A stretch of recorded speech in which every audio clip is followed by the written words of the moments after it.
Thanks for coming out on a... Sure, you want to do that? I'll give you before. Thanks for all of you for turning out tonight. It's an inclement weather, but it's the beginning of winter, so we're used to that here. We'll begin as usual, especially tonight, being a Veterans Day program with the Pledge of Allegiance. So I'll ask you to please stand. We got two flags, front and back. I pledge allegiance to the flag of the United States of America and to the republic for which it stands, one nation, under God, indivisible, with liberty and justice for all. Thanks. Have a seat. Okay. Tonight, as I mentioned, we've got a Veterans Day program.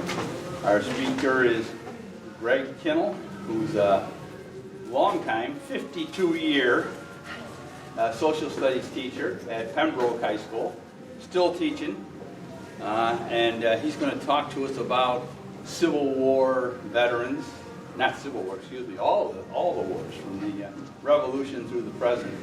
But before we begin, I'm going to ask Nan if she'd step forward and just give us an update on one of our members who's had some health issues. Some of you have been asking about Kathy Etzel. She had a second hip replacement in early November. Her first one came dislocated 3 times, so they put a new one in.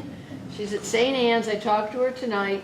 She's hoping very much to be home on Saturday when her daughter comes in. So she appreciates the contact she's had from you and appreciates the people that have been asking about her. And she just said to me, tomorrow, Veterans Day, would have been Chet's 79th birthday. Oh, yeah. Chet just passed away as well, you know. Okay, without further discussions, let's give a big hand, please, for Greg Kinal. I noticed some kind of a Zumba class next door. Be aware the only speakers we have tonight are in that projector.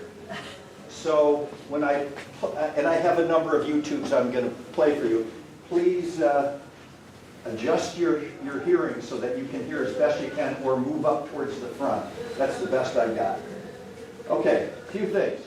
For those of you that are technologically into stuff, I can make this bigger, but then I lose control of my YouTubes. So it's not that I don't know what I'm doing. I have to do it this way so I have control. I'm not going to show you all the YouTubes. We'll be here till next Tuesday, and I don't want to do that.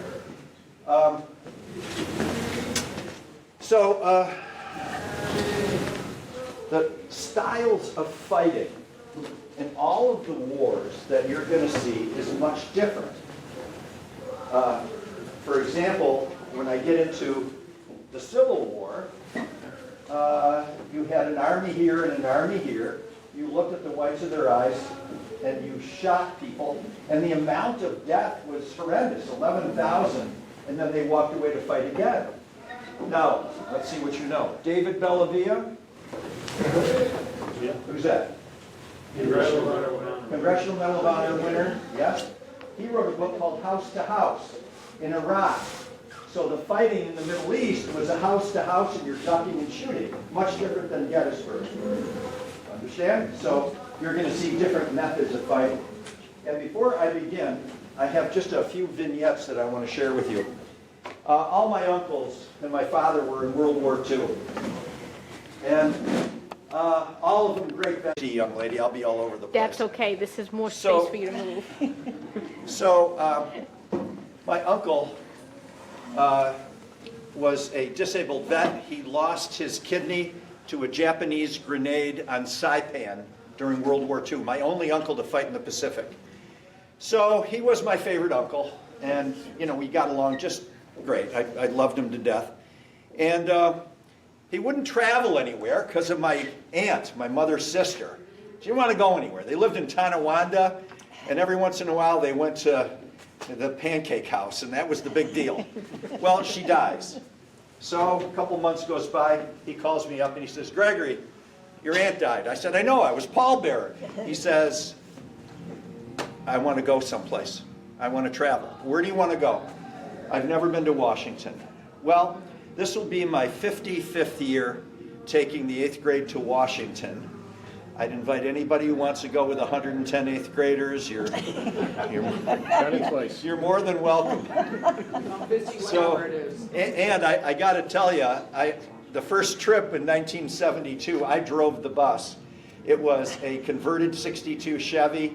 It did not have seats. I used, embarrassingly, card table chairs. That wasn't very safe, so I'm waiting for an answer from you guys. So Uncle Dick, we decided we took our sons and we went to Washington. On the way down, we stopped at Gettysburg. And he is this tough guy, bitten by a Anopheles mosquito, had malaria, went through the war, flag went up every day, came down at dusk kind of guy. So we're walking in Gettysburg at the cemetery where Lincoln gave his Gettysburg address and the soldiers are buried and such. He's not with us. And so I said to his son, my cousin, I said, where's Uncle Dick? Well, he was at a tombstone. We couldn't see him. He was down on his hands and knees, 80 years old, bawling his eyes out because he couldn't grasp the idea that somebody fought for our country and is lying on a tombstone that says unknown. He couldn't buy it. Now we get to D.C., we get into the Air and Space Museum, and now I've been there a million times. He's reading every card for every single object that's there, and it's driving me absolutely crazy. I'm going, come on. And he's looking at this. Well, he looks up and he sees a Japanese Zero plane hanging from the ceiling, and the caption said that this plane we captured at Saipan, where he was. Well, he's going to tell us what's up. So he's telling the four of us, and he's describing what life was like and how the battle was going, and the Japanese were doing this and doing that and doing this, and he's going on and on about 20 minutes. I look him back, there's got to be about 40 people listening. And then at the end, they wanted to touch him. My dad died 2 years ago. Yeah, thank you for your service, and touching him. And I got to tell you, if anybody asked me out of 55 years what was the best trip I ever had to D.C., it had nothing to do with kids. It was taking Uncle Dick. Another vignette before I begin. Veteran Cemetery, yes, you know. Pembroke, very proud. You been? Okay, maybe something you don't know. My school has a Veterans Outreach Program. And my school, they take food. There's a homeless shelter for veterans in East Pembroke, New York. And they take clothing and food and such. And, and every couple weeks, during the spring and in the summer, the kids, there's about 60 kids, their teacher takes them into the cemetery and they check the flags. If you've been there, they have something called an avenue of flags. When you drive in, there's flags. There's got to be about, I'm going to guess 30 of them, 15 on both sides. So as you're driving in to a funeral or whatever you're doing, here's the American flags. But they're not just American flags. You don't buy these flags. These flags were donated from coffins of veterans to the cemetery. It's one of 3 places in the United States that allows this.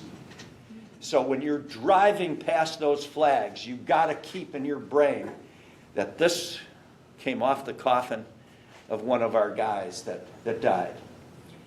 Well, my good friend says to me, I want to introduce you to somebody. So he was 90 years old, and we met, and he was a World War II vet, and he said, he said, when I die, I wish there, and this is years ago, I would like to be buried in a veteran cemetery. And I said, well, holy cow, guess what? It's on the planning stages. They're going to have one in Pembroke. Really? So we put him in the car, we drove out to Pembroke, and it was field and trees, and not even where it is today. And he said, boy, that's where I want to go. So he dies, and he was Jewish. They buried him in a Jewish cemetery in Cheektowaga, and he made his son-in-law, my friend, promise him that when the cemetery is built to reinter him and take him there. Promised. So, okay. So life goes on, the cemetery's built, and my friend comes to me, we're both in the fire company together, and he says, I'm going to pay the money and get him disinterred. I said, okay. He said, I got to get permission from his daughter. So he calls the daughter. No chance. Not doing it. And he says, but this is his last wish. I don't care. That's it. He's buried. Goodbye. And that was it. So he says to me, he was heartbroken. And he says, but you know what I do have? I said, what do you got? I got his flag. And I said, well, you know what? Maybe part of him can be at that cemetery. So I got a hold of our teacher and all our students. All of them gathered there when I brought my friend with the flag. They had one of the girls from chorus sing the Star-Spangled Banner. The flag was presented, and the flag now proudly flies there. And that's the best we could do. Cool. Yeah. That's All right, here we go. So duty, honor, country. Douglas MacArthur. Come on, let's see what you know. I don't know what to call you. Are you Hilton? Are you Parma? Or New York? What are you? New York. Parma, Greece. I looked on the map for Parma. No go. No. So it had to be Hilton. Hilton, Okay. Greece. All right, so what did MacArthur say? Old soldiers never die. They just fade away. All right. Duty, honor, country. Those three hallowed words reverently dictate what you ought to be, what you can be, and what you will be. So we start off remembering our past heroes, fighting for independence. And this is going to be the Revolutionary War. Look it, there's no chance we were supposed to win this. None. We didn't have training. You didn't have muskets. You got farmers that were grabbing guns. And we were so outgunned. It's just amazing to me whenever I teach the Revolutionary War that we even came close to winning this. We weren't, the training was awful. Bad news. So we fought the war from 1775 to 1781. And no cameras back in those days. The camera isn't invented till 1839. But here you can see our patriots. And if they signed up, it was for a couple months at a time. And then they'd say to Washington, oh, adios, I'm going home. He's going, wait a minute, we're not done. Nothing like what we have today. And then the opening battle, if you will, was April 1775 at Lexington and Concord. And you got a bunch of farmers that have some muskets, and they show up on the green, and here comes 700 of the crack troops that the British Army has, the best in the world. And here's our farmers just standing there with guns. Wait till you see. Some of them are going to be shaking. I would too. And it didn't turn out so well for us. Watch the screen.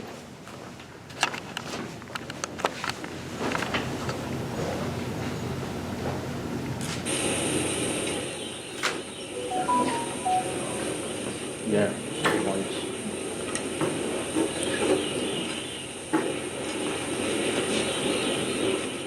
In the background, you should be able to hear the drums, I hope.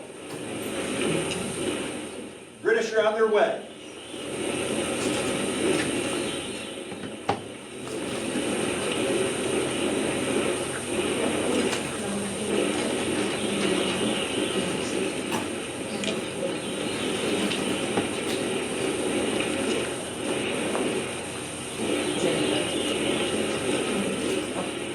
Make sure your flints are not uncocked. We don't want any accidents.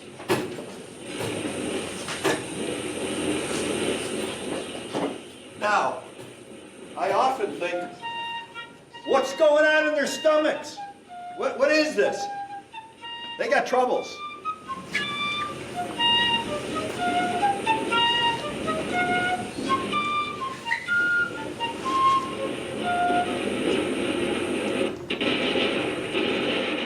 And there they are.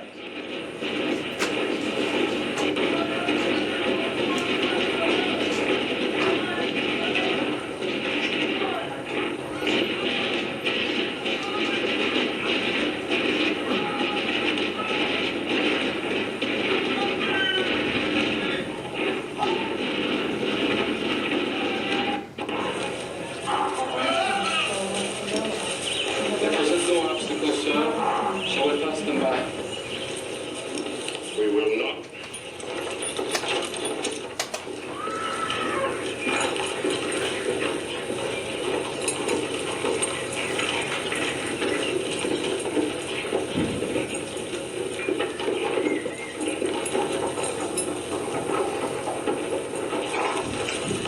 Hold your fire. Keep right. Captain Parsons. Full front.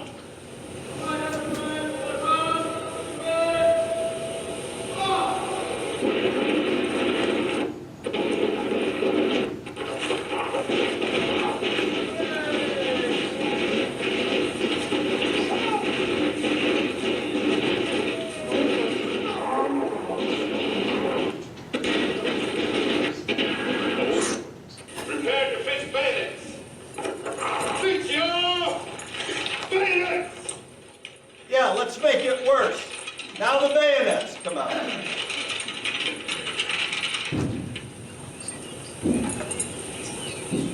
Shoulder your bayonets.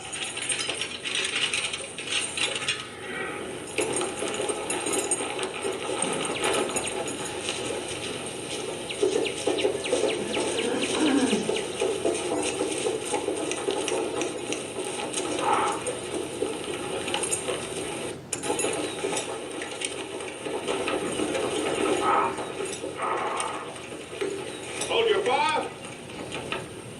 Charge your bayonet. Yeah, that would do it. Advance and disarm them. Now, lads, you stand. Stand fast. Battalion will advance. Slow march. Our guys could have easily ran away. Some did, some didn't.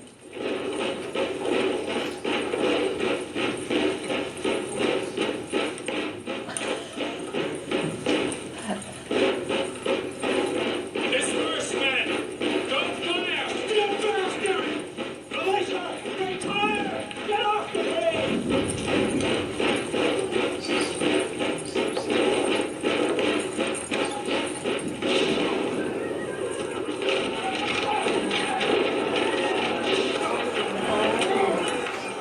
Eight are gonna die, and the rest wounded. And so for the rest of the 6 years, it was like this, tough stuff. Alexander Hamilton wrote, "There's a certain enthusiasm and liberty that makes human nature rise above itself in acts of bravery and heroism." This whole war was bravery and heroism. And I got to tell you, thank God we had George Washington. He was able to pull this off.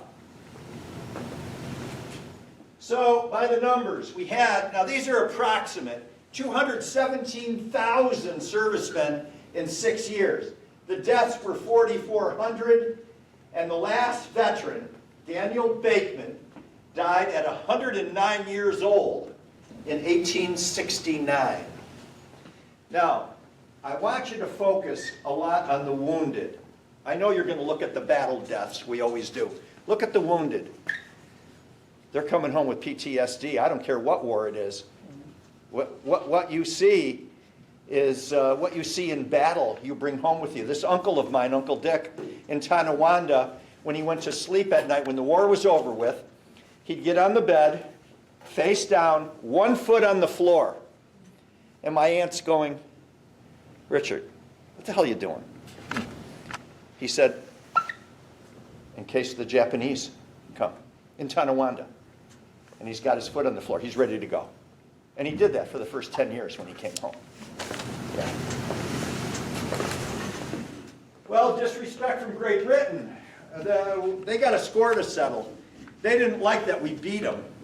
So we're back in the War of 1812. They were impressing our sailors. Impressment means they'd stop an American ship, take our guys, and force them into the British Navy.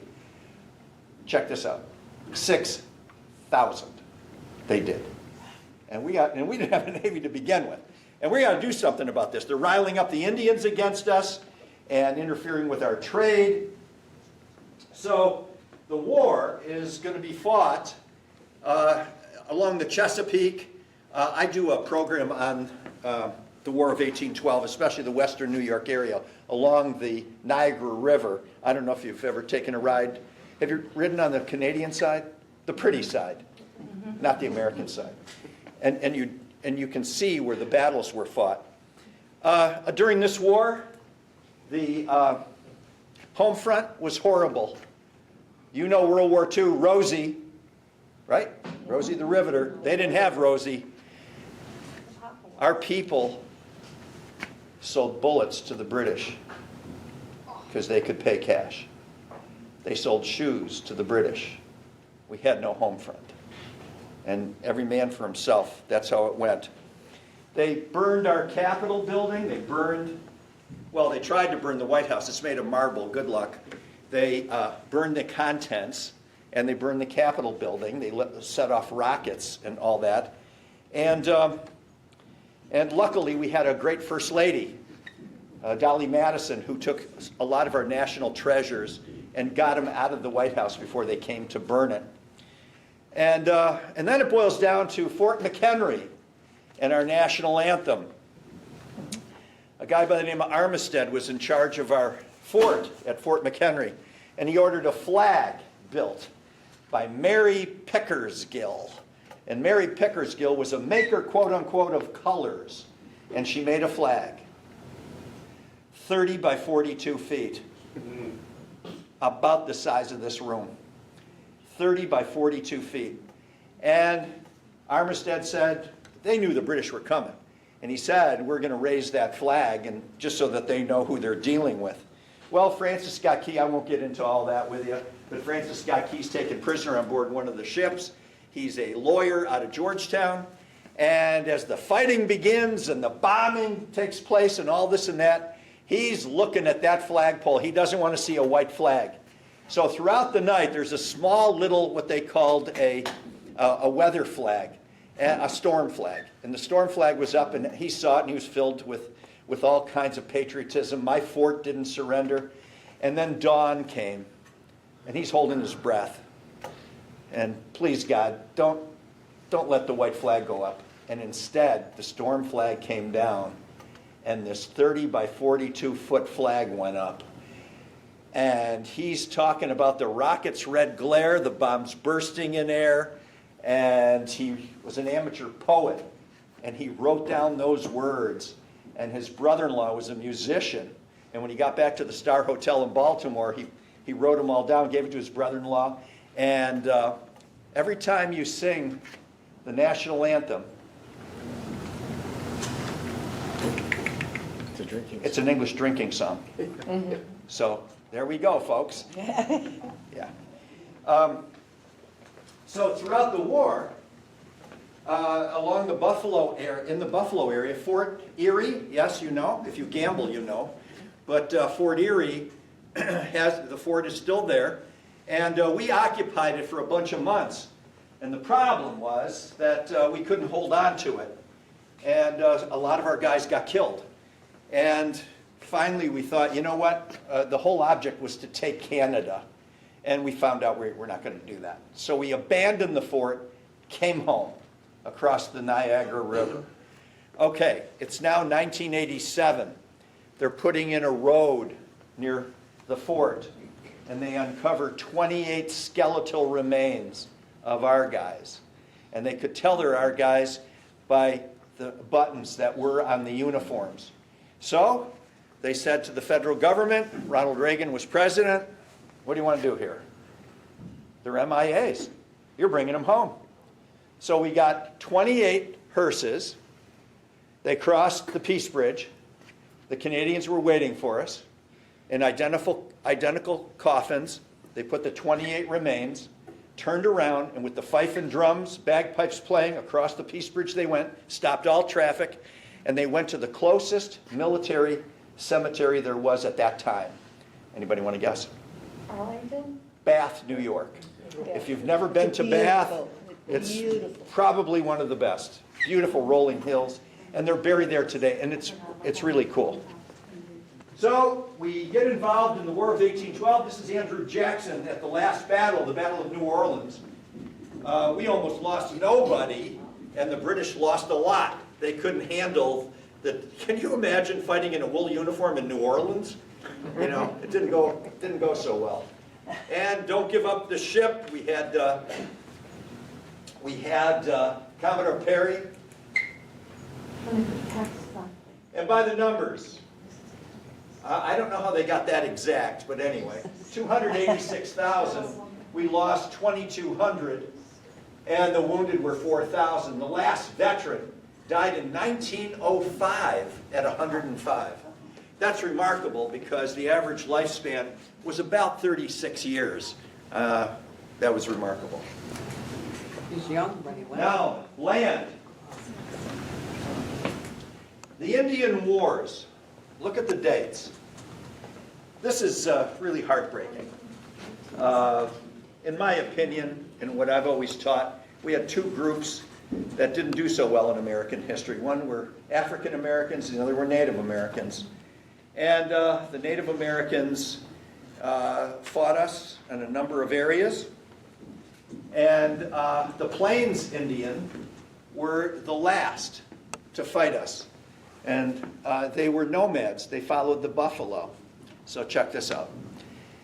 When Lewis and Clark went out west, there were estimated 30 million buffalo. By 1876, white hunters got the number down to 85. That's what we did. The trains would pull into a herd, and they shot them for sport and moved on to the next herd. And this went on. And the Native Americans, this is their food supply. So it didn't go so well. And finally, with all of their anger and such, along comes George Armstrong Custer, and he's going to show them what's up. And he brings his soldiers. What he doesn't realize is that Sitting Bull, the medicine man of the Sioux, had sent the word out, and they had guesstimates between 12 and 15,000 Native Americans waiting for him. And it didn't go so well. Watch the screen here.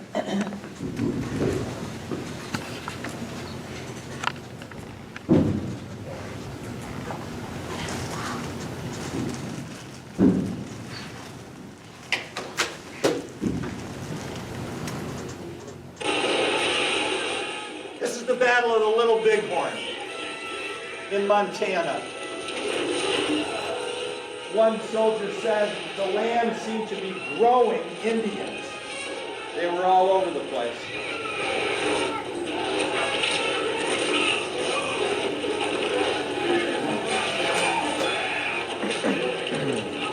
Give orders to advance.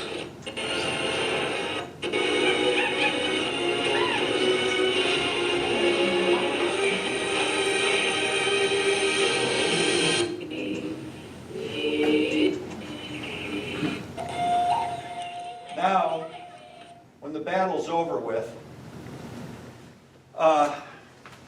the Native Americans are so outraged at all the bad things that have been going on. Well, there were 1,100 treaties with Native Americans. We broke 950, and they've had it. So Custer, he's going to be the one that's going to pay for all this. They slaughtered 265 soldiers, and then when you go to the battlefield, I was there a couple of years ago, when you go to the battlefield, Native Americans now have the right to put their memorial up, not just the whites. And their memorial says this particular Native American died protecting their way of life. That's how they put it.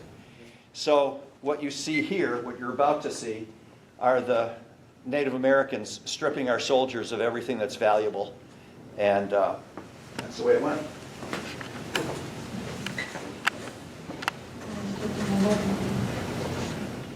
Custer, Native Americans believed that how you died here on earth, your condition of your body is how you're going there.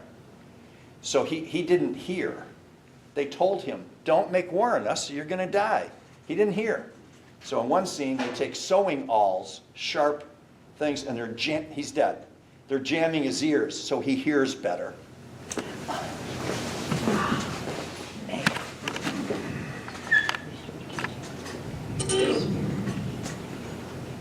I brought the letters from my husband.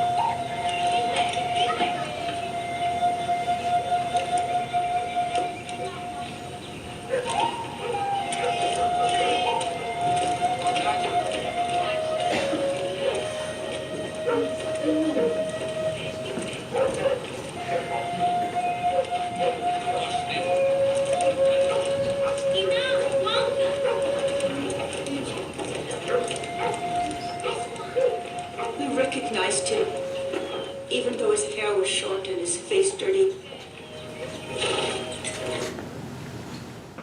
And so they stood no chance. So by the numbers, they estimate about 100,000, battle deaths about 1,000. Look at when the last veteran fighting the Native Americans died, 1973, which is, to me, remarkable. And he was 101 years old. Manifest destiny. We're getting involved in Mexico. We're going to take some land. Big problem. The Mexicans not too happy that we took Texas, and they're going to claim some land. They want to go up to the Nueces River, and we say, no, you're going to stop at the Rio Grande, and that's how we're going to fight the war. And we get involved.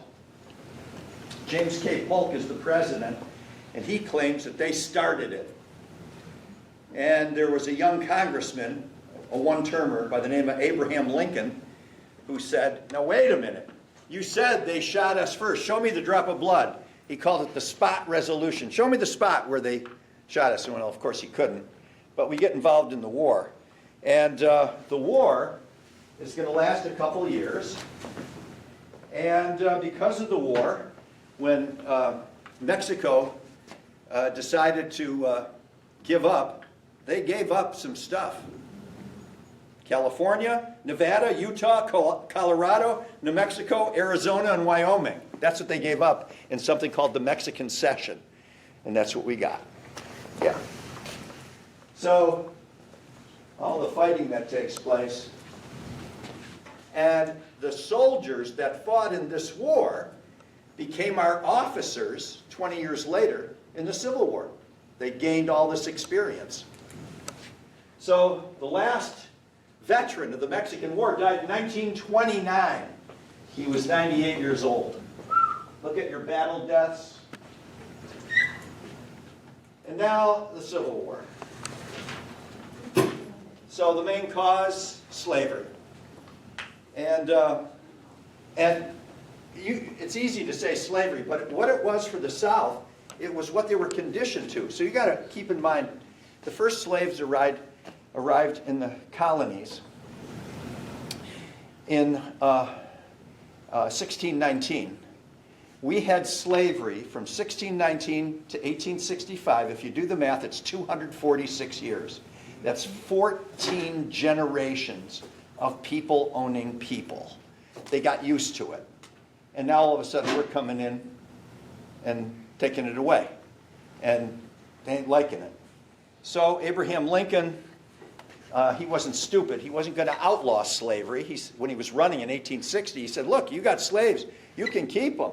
I just don't want any new slaves in the new territories coming in. Well, that was enough for the South. So brother against brother, 4 years of conflict. It was brutal. You're looking at somebody when you pulled the trigger. I don't know how you do that. And the bullets were .44 caliber. When they went in, when the bullet, you know, this idea that just getting wounded, one of these bullets hit you, you weren't getting up. So look at how close.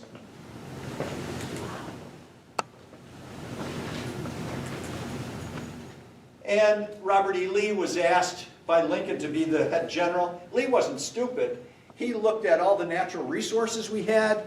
He looked at everything we had. He knew it wasn't going to happen. It's not going to happen. But yet, he told Lincoln, I can't go against my own friends in Virginia. Can't do it. So he led the South. All right, what you're about to see is day 3 at Gettysburg. Day 1, the Confederates charged our guys. Our guys went running. The Union went running through the streets of Gettysburg, outside the town, and they formed. You been to Gettysburg? Raise your hand. Mm-hmm. The fishhook? Yes, you know. Mm-hmm. They formed that line, and that was day 1. Day 2, the Confederates did all the attacking. They were going to attack at this end and this end, and it didn't work. So now it's day 3. They're going dead center. They're going right down the center. They had 15,000 of the crack troops left. The best troops the Confederates had. They're going right down the center.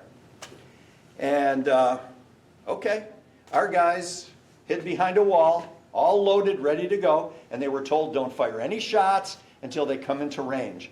So the Confederates are going to march a little over a mile, no trees, no rocks, no nothing. And they're coming across the field, all spread out, and they get within range. And by the time the smoke clears, about 20 minutes into it, 7,500 Confederates are dead. It was the biggest mass slaughter on this continent. And the rest of them went back, and on July 4th, Lee ordered his troops down south. And for all intents and purposes, the Civil War was over with. This is what it looked like when they went dead center.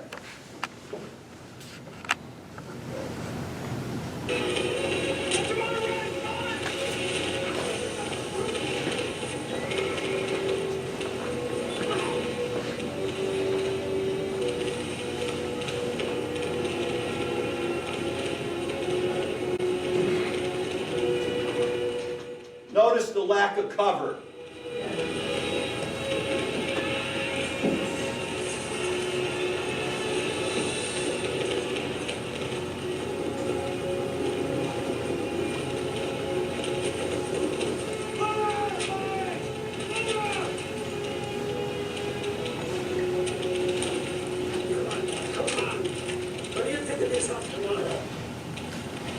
Virginians! Virginians! With me! Who will come with me?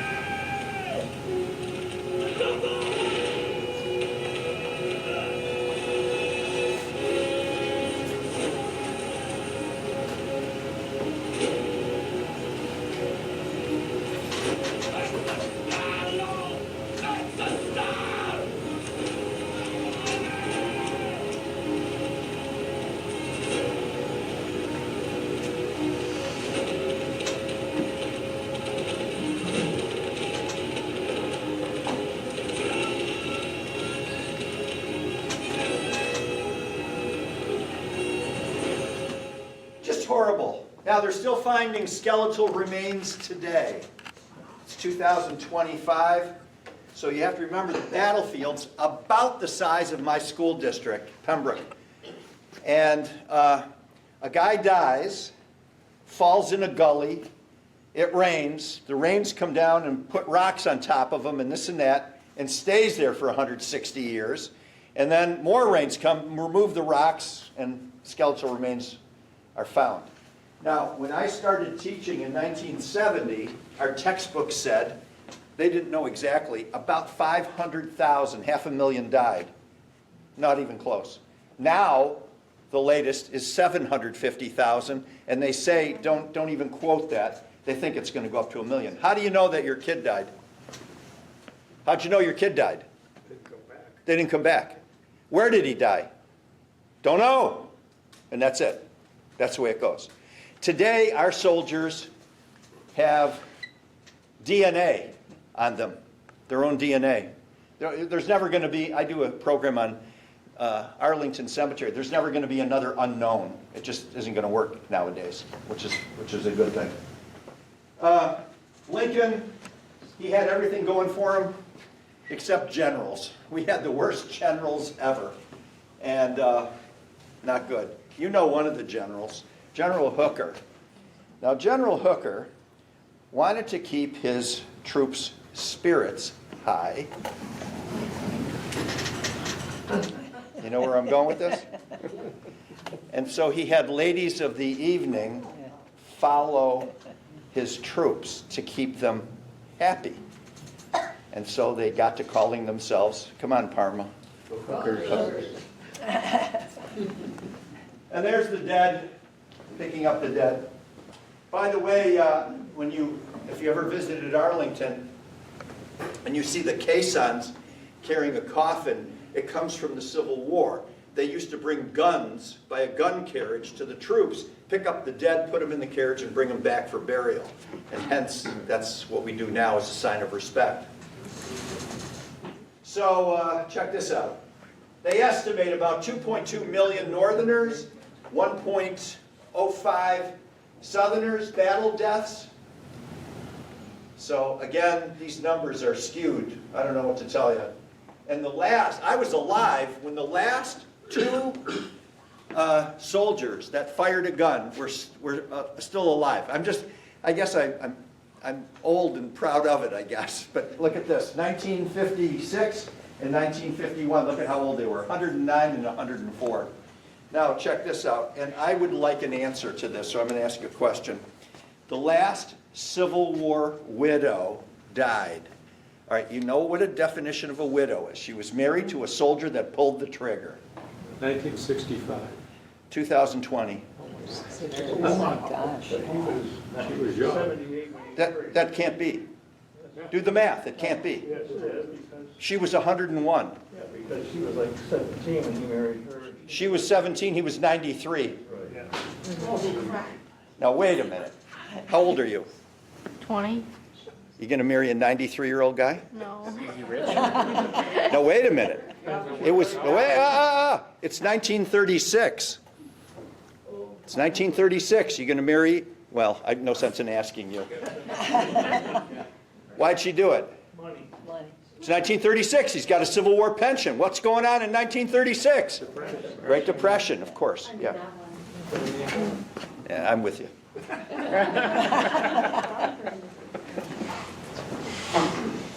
Helping the oppressed, Spanish-American War, Teddy Roosevelt.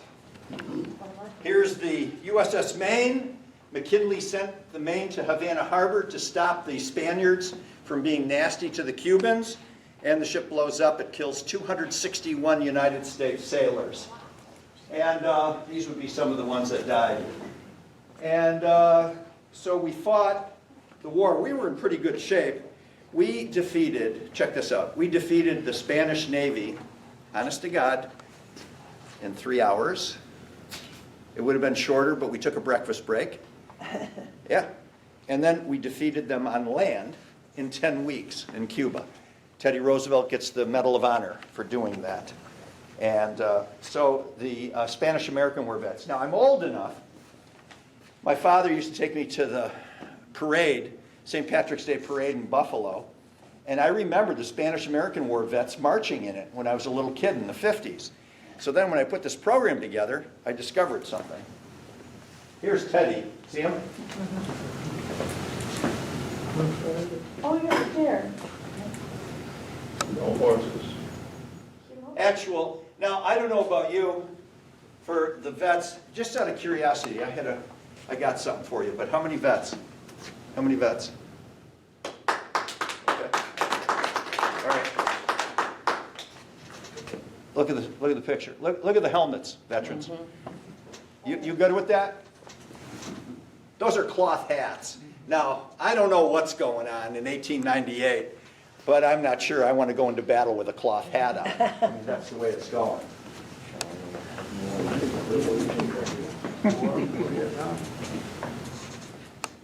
And total servicemen, about 300,000. Look at the last veteran, 1992, and he was 106 years old. And now the world at war. World War I. The war to end all wars. Guess what? They didn't know what was coming. We were isolationists. We didn't want to get involved in any of the wars. Then the Germans sunk the Lusitania. It didn't bring us into the war right away, 1915. We had to wait a couple more years. We got involved in September 1917. Alvin York becomes the most decorated soldier during this time period.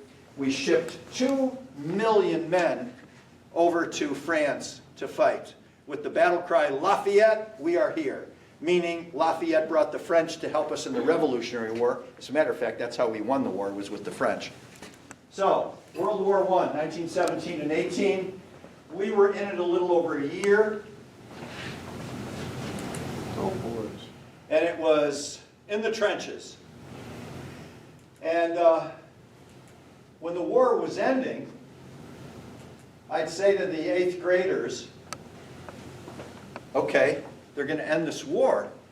How are they going to do it? So hang on, I'm going to tell you what they told me. All right, watch the screen. What you're about to see, we come up with horrible ways of killing each other in wars. This year, we have a budget of $6 trillion. Now, I know we have to be militarily strong, but they're coming up with ways. And we did this. The first modern war was World War I, and we had gas. Phosgene gas and mustard gas. You breathe it in, it ate your lung. Horrible way to die. Watch the screen. This is from All Quiet on the Western Front. You're looking at the German position, but they suffered like we did. Watch a gas attack.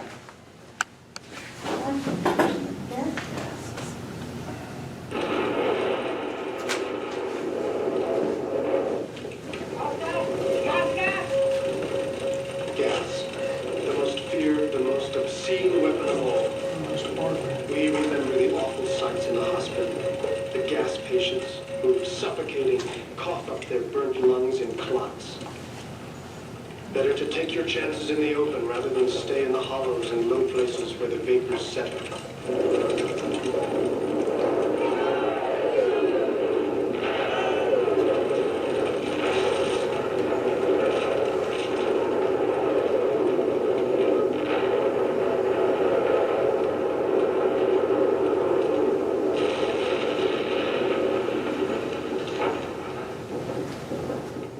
And there's the gas.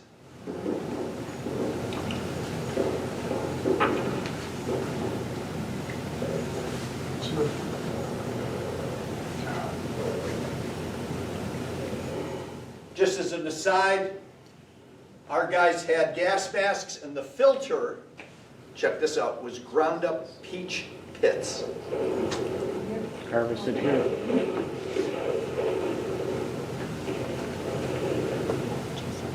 They were harvested here. They were collected around this area.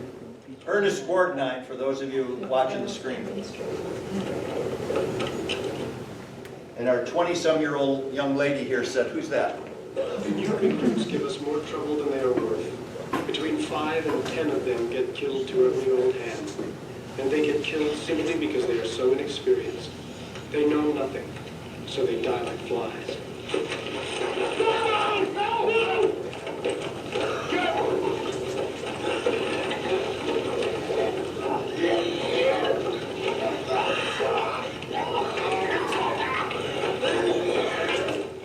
Now the officer's going to put a shell in a gun.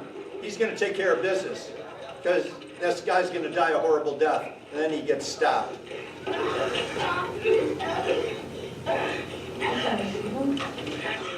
Hand me your rifle, he says. And then in the trenches, and you have something called going over the top, climbing over the top, and you charge the other guy's trench. It was suicide. Watch the screen.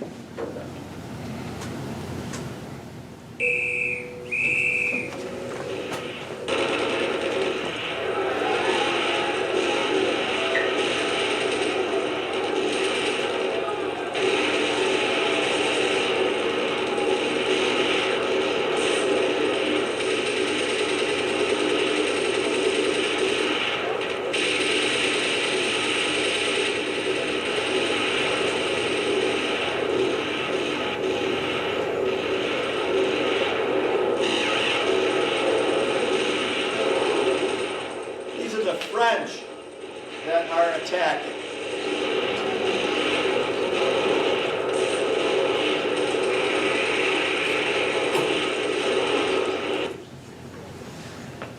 And brutal. Look at our guys. Again, look at the helmets. I hope you're not shot from the ear down because you got troubles. Today, what are our helmets made out of? They're not made out of steel. Kevlar. Kevlar. I got a canoe made out of Kevlar. No problem hitting a rock or any of that other stuff. And hemp. Be a Marine. All right. Total amount, 4,000,007. Battle deaths were 53,000. And the last veteran died in 2011, Frank Buckles. He was 110 years old, and we did nothing. He was buried at Arlington. No big deal. The last World War I vet in Germany died. They did nothing. England, nothing. France, nothing. I don't know why. And today there is this horrible World War I monument overgrown by shrubs. It's embarrassing. So I've heard they're going to try and do something. We'll see. And I know they won't because there's no vets left to scream about it. That's how it goes. So now the fight against tyranny, 1941 to 45.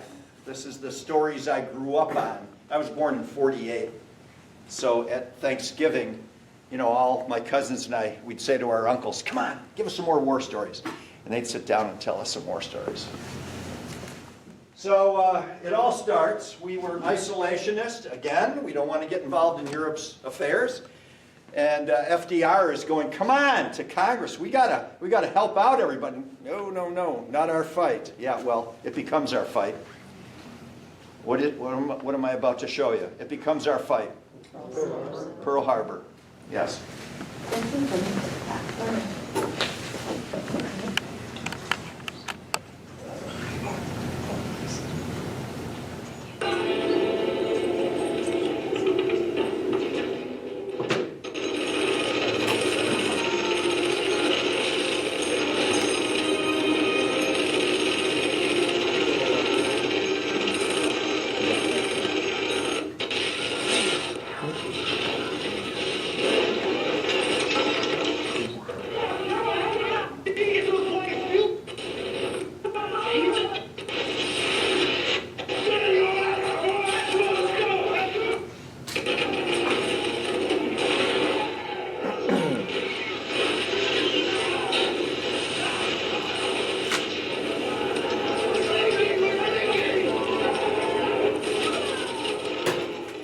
By the time the day is over with, 2,341 of our military personnel were killed, including nurses.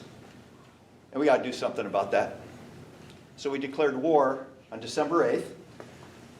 Help me with this. Yesterday, December 7th, 1941, a date which will live in infamy. That's why I like speaking to adult Bruce. My 8th graders are looking at me like, I don't know what you just said.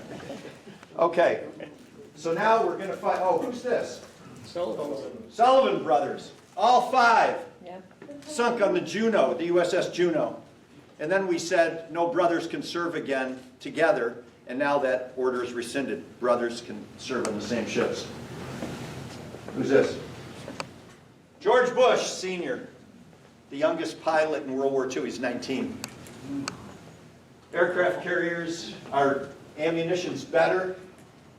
And then we got to do something. We got to take back Europe. And Eisenhower was in charge.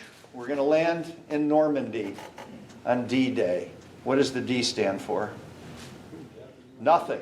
They're not going to tell you when. And they're going to land on D-Day, H hour. What time? I don't know. H hour. And that's the best you're going to get. So our troops are going to land. The worst of all the beaches is Omaha Beach. And we're going to lose about 425 soldiers per hour in the 7 hours that it took us to take the beach. Watch the screen.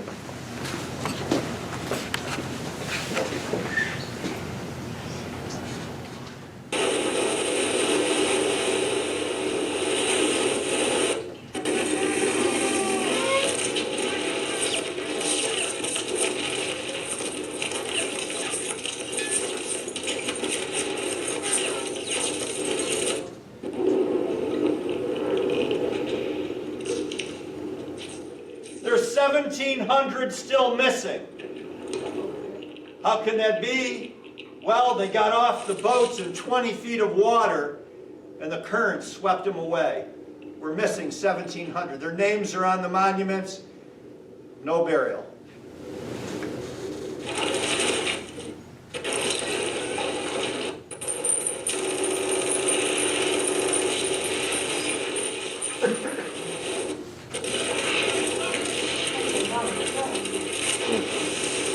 It was a machine gun mess. They had a zipper gun. The zipper gun, check this out, fired, the Germans, fired 125 bullets per second. That's what was happening here that you saw.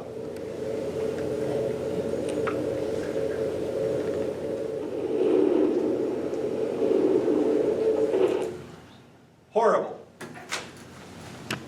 So as time went on, we're doing the best we can fighting. The American public wanted us to go after Japan in revenge, and Churchill talked FDR into going after Hitler.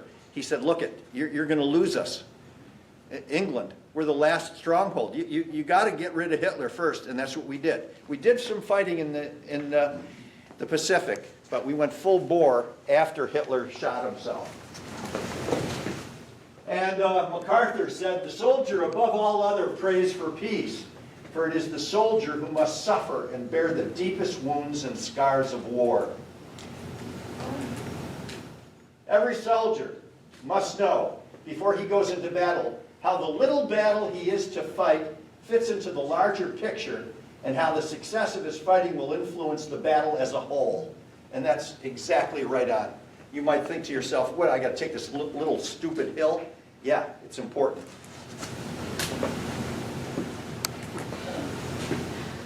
And then Iwo Jima.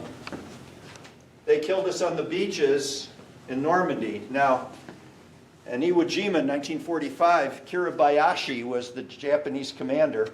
He ain't going to play that game.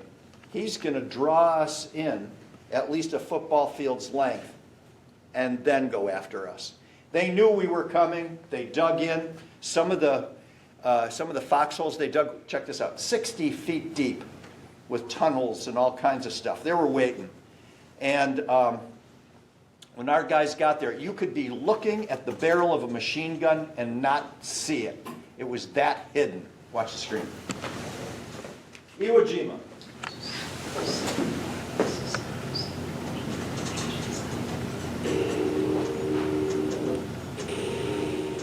That's Kiribayashi.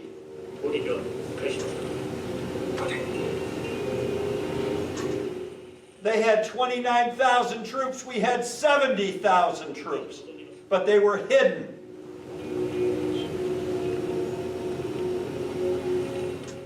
And then,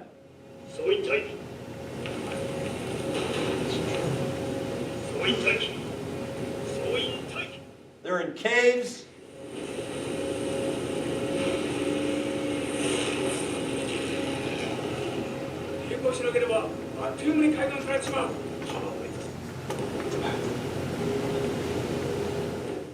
Now he gives the order to fire.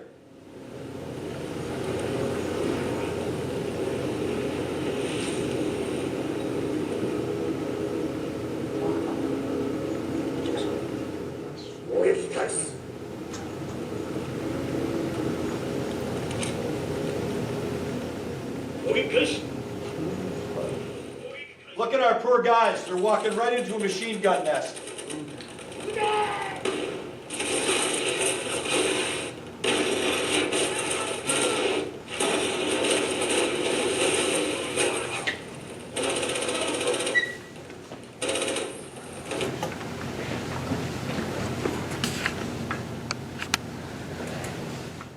And then it comes down to 1945. FDR's dead. Truman asked the question, we got to get this over with. We got to get rid of Japan. How many U.S. lives will it take to invade Japan? The answer, 1 million casualties. Not in Truman's watch. He says, tell me about that bomb we're building. So they tell him, and he says, okay, all they're waiting for is for him to give the go-ahead. And he picks up the phone on August 6th and says, drop it. Now, people have argued, was that the humane thing to do? Well, let me resurrect my uncles and we'll all sit down and you can ask them that question. Because the answer was real easy. They ain't going to surrender. Now, we dropped leaflets. There's going to, like you've never seen before, is going to be horror. Don't do this. And they refused. Okay. What's the name of the plane? The Enola Gay, which is at the second Smithsonian. There's a new Smithsonian building in central Virginia. It's called the Udvar Hazy Museum. Udvar Hazy was an immigrant to this country, loves this country so much, and he made a lot of money. He donated $166 million for the building of this, air museum, and the Enola Gay is there. So when I was with my grandson, and I'm walking around the corner, there it is. And my grandson's looking at my face. He's going, what's up? I'm going, you don't understand. All right. Sir, I'm sorry, where did you say it was? In Central Virginia. Central. All right. Watch the screen. The bomb is called Little Boy. It's just shy of 10,000 pounds. When all is said and done, in 24 hours, 180,000 killed. Here it is. People vaporized, which means you were there 1 second and not the other. Here's the crew.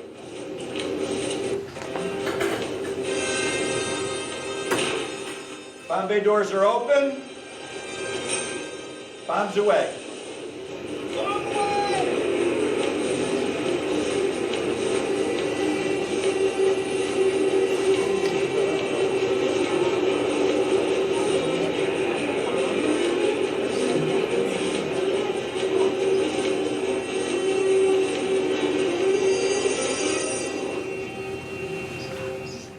Now, are civilians going to die?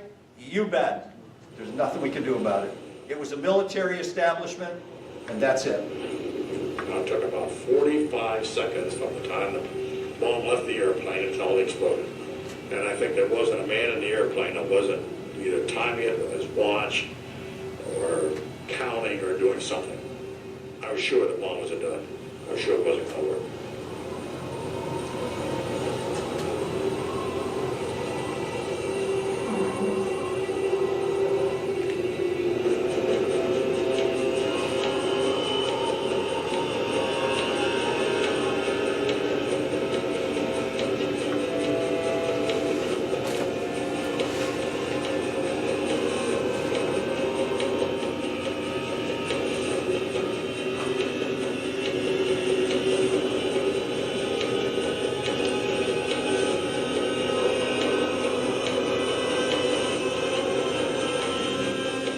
After falling for 43 seconds, the time and barometric triggers started the firing mechanism.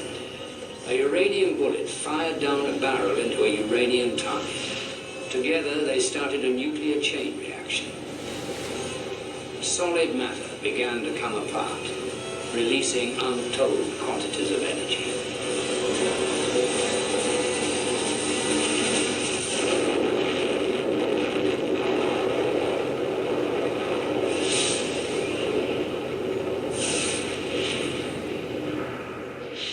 People were there 1 minute and not the next. Shadows were burned into cement.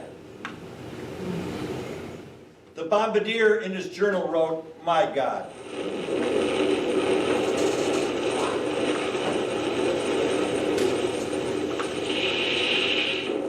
And it took, by the time it's finished,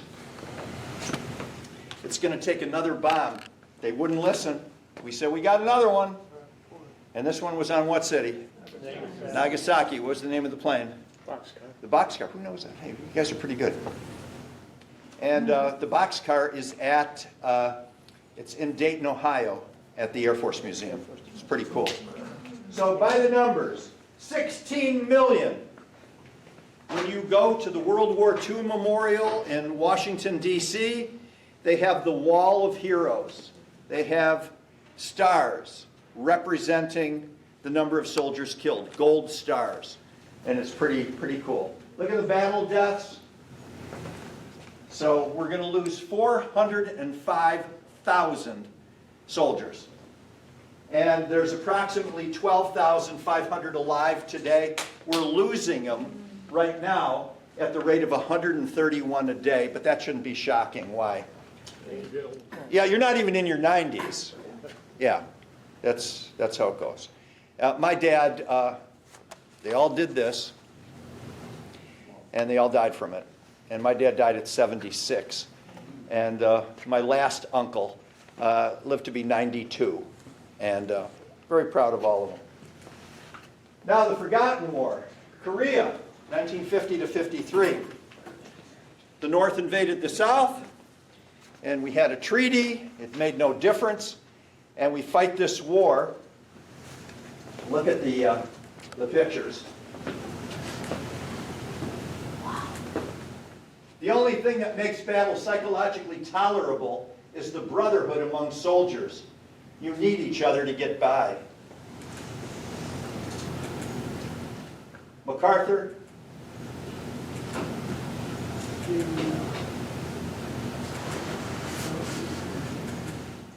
And North Korea will not return our deceased soldiers. That's it.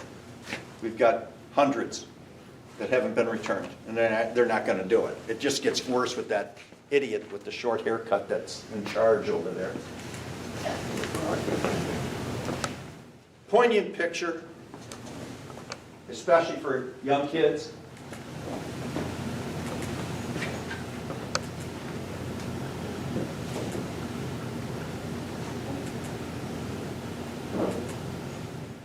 And 1.7 million in 3 years. Battle deaths were 33,000. So in 2020, about 1 million left, and they're aging. Containment, Vietnam. We want to contain communism. Sounded good, didn't work out so well. So the Vietnam War went 12 years. It was our longest war. And then Afghanistan came along. So in the Vietnam War, pretty tough. In the jungle. All right, a CBS News crew was allowed to go in with a group into the jungle. You didn't know where the bad guys were. They could see us, we couldn't see them. And they dropped them by helicopter. They're going in a patrol, and here's what happened. Watch the screen.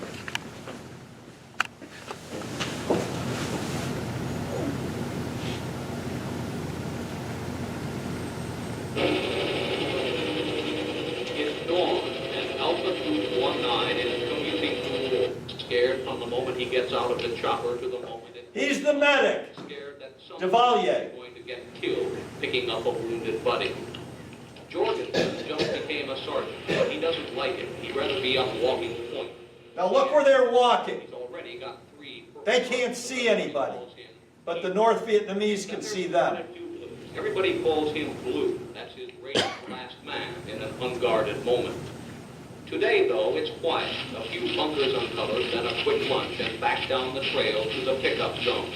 Just a peaceful walk in the sun. And now they start. And our guys get wounded.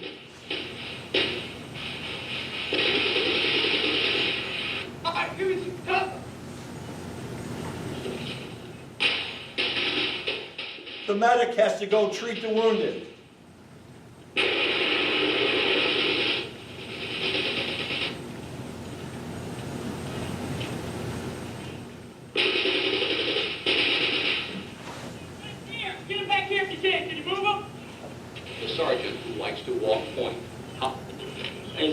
up there on the trail.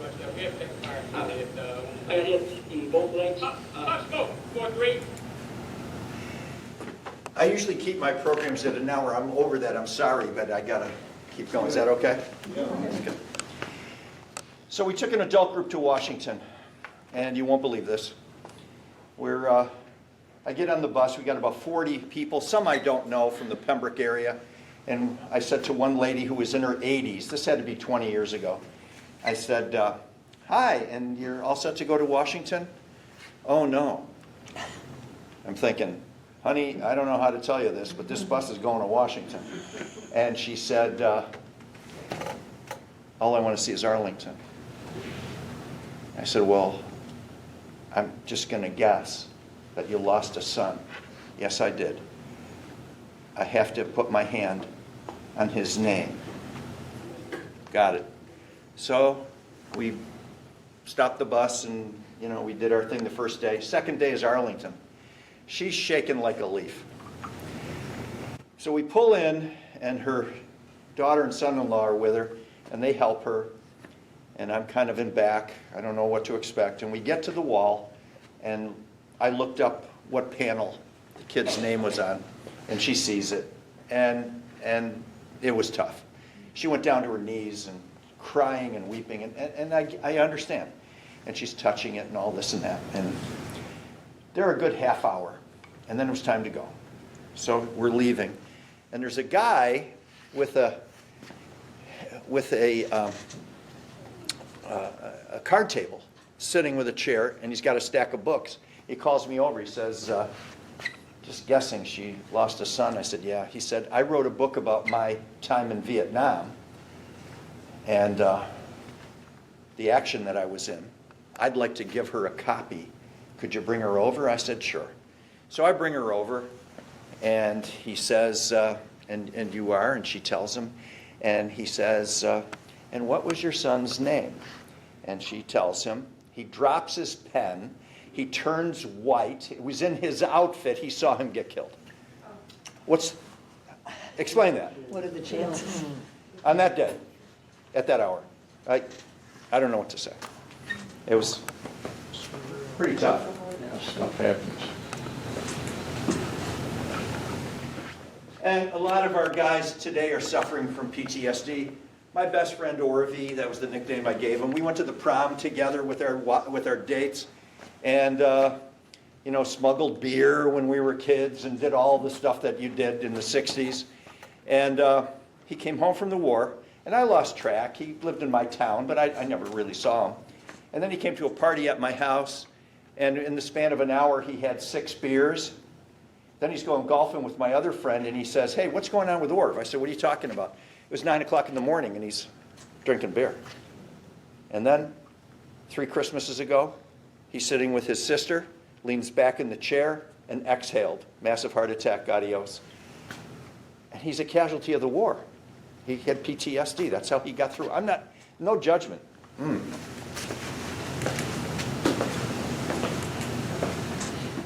What do you think? 12 years old? Look at him.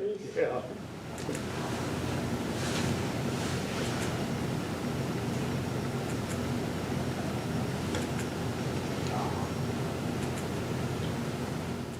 So now in Vietnam, about 3 million of our guys. Battle deaths, if you walk the Vietnam Wall, it's 58,000 plus. And wounded, there you go, PTSD, check it out. And so living veterans today, a little over 6 million. And then terrorism, Operation Desert Storm, Desert Shield, the 1990s. Anybody who's this? Schwarzkopf, yeah. Notice the uniforms. The valor and courage of our young women and men in the armed forces are a shining example to all the world, and we owe them and their families our deepest respect. By the way, we have females in battle, in combat. Yep. One of them's a senator, Duckworth.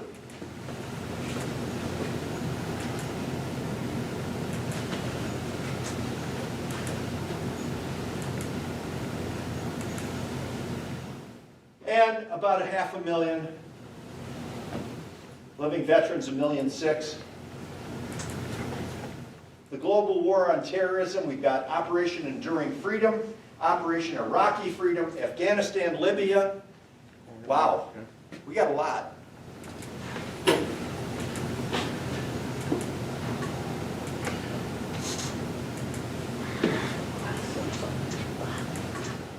I want to play this for you, but I prepped it before I came here, and I can't. There's a few swear words, and I'm choosing not to do that.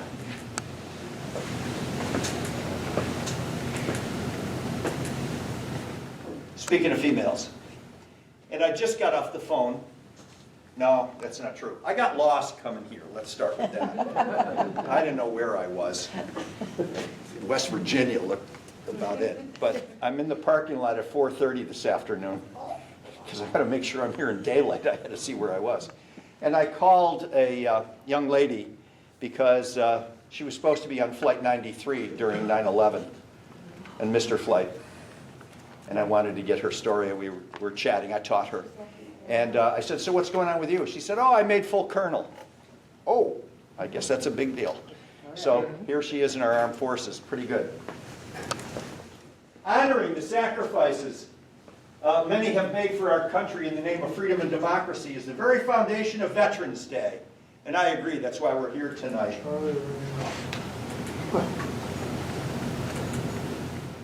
Global war on terror.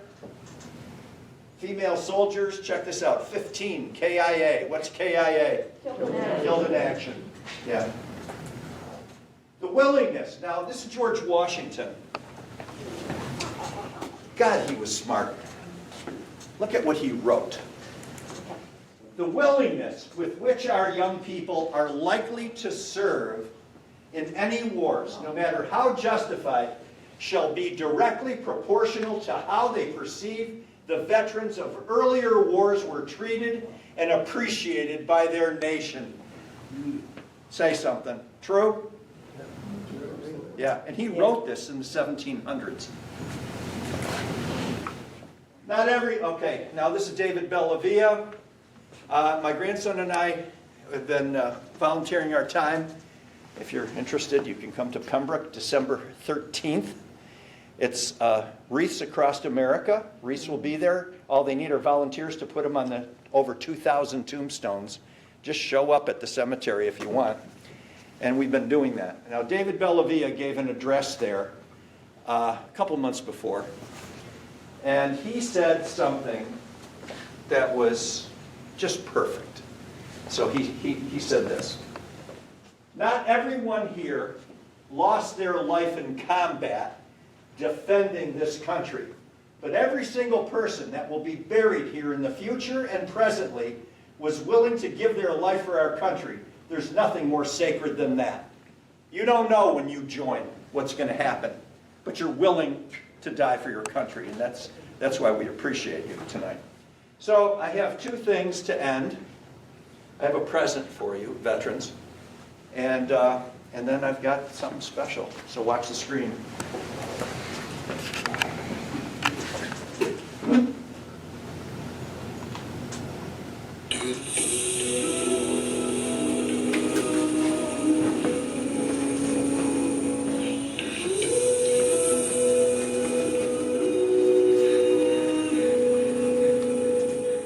If tomorrow things were gone, I'd work for all my life. This will be sung by all the soldiers.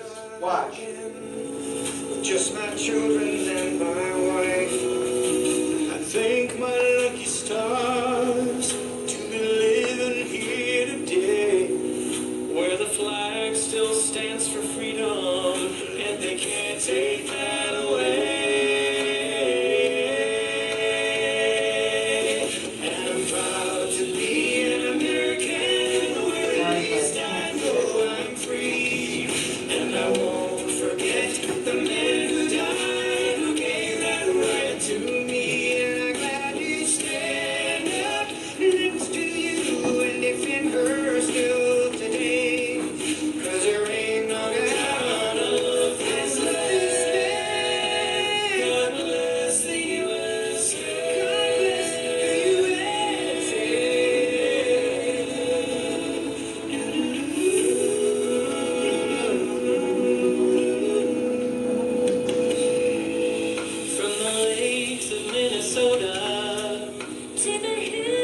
that. I've been using at the fire hall. We used to have gun raffles. They don't do that anymore. And so some of our guys work in cemeteries, some of our firemen. And one guy especially, when flags get tattered, he gives them to me if they're embossed with stars. And the flags have flown over the veterans section of the cemeteries. So what I did for you, veterans, is I got something for you to keep. Here's a star from those flags and a little message from me. So you can stick this in your pocket and always remember that you're a vet and we appreciate everything you did. So if you raise your hand, I'll give you one.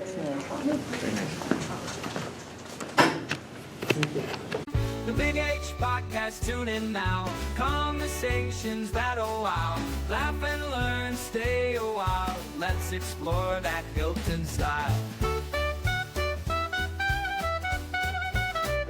From the highs to the lows, every story just explodes. Mike's got questions on the go, diving deep from head to toe. Every week the guests align, sharing moments so divine. Stay with us, the pace is fine. Every episode you'll find. The Big H Podcast, tune in now. Conversations that'll wow. Laugh and learn, stay a while. Let's explore that Hilton style.